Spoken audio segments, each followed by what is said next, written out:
Now I'm going to talk a little bit about sets. So I'm going to open my sets here, and I'm actually going to dock it here.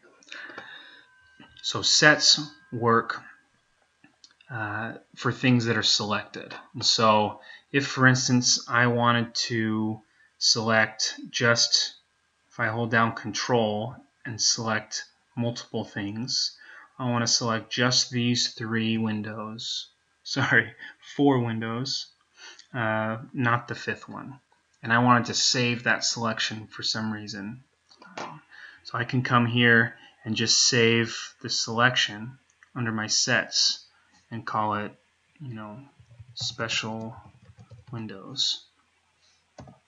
And that way, if I click off it and now click back on it, it just selects those things as you see here in the model and also in my selection tree. And so if you had a particular number of things that you wanted to be able to refer back to and to select, that would be a good place to leave it. There's also something called a search set. And so to do that, you need to come to your sets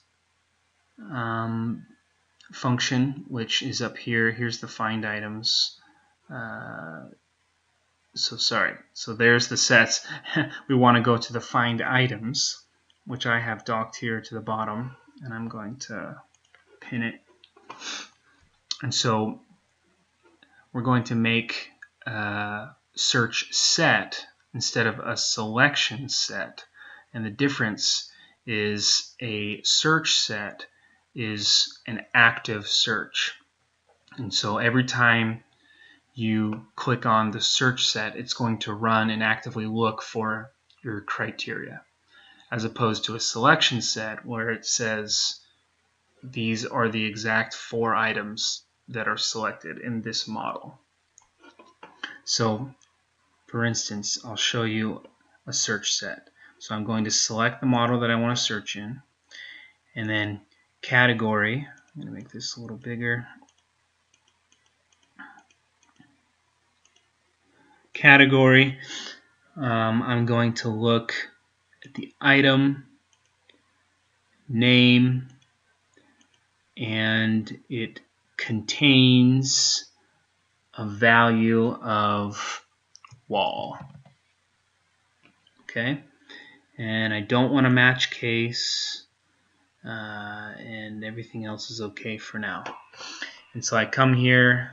So what I wanted to find is anything in the model that has the word wall in its name. Okay, so I click Find All, and you see it over in the selection tree and in the model. It's selected everything based on that criteria. And so as we scroll up, what's interesting is it didn't just pick everything in the wall category. It picked something in curtain wall mullions, because that has the name wall. And then it picked something in structural foundations, which is wall foundations, wall sweeps, and then everything in walls as well. And so this can be a helpful tool to be able to have some standard searches that you want to have set up for your model. And so I can come here now and say save this search as a search set.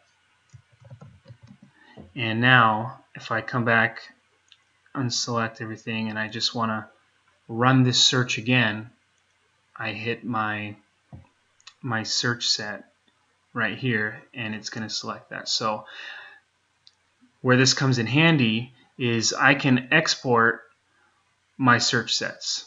So all of these search sets I can export to a file. It goes to an XML file, and then I can then import it into a new project. And so I can have all that legwork of setting up my criteria already done. And so it saves a step for me. And so if you have some standard searches you can use often.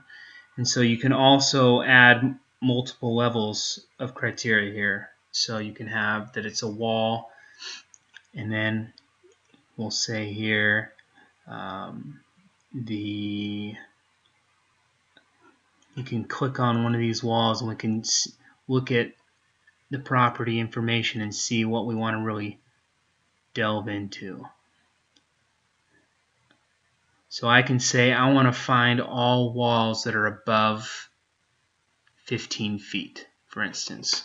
So item name contains wall, and then I'm going to look into the element category, and my height is unconnected height, right? So I'm going to find unconnected height,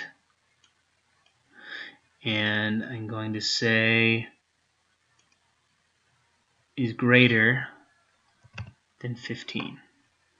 Okay, and I'm going to find all again, and now it's made another selection. I'm going to save this selection. Oh, first I want to make sure that this is an and. So if I right click on this second condition, if I wanted it to be an or condition, here's where I would set that. So right now they're both being required. So it needs to be an item name that contains wall and the element height is greater than 15 feet. In this case, that's the way I want it. And so I saved my selection, wall greater than 15 feet. And so there we have it. There's my search sets and find items tools.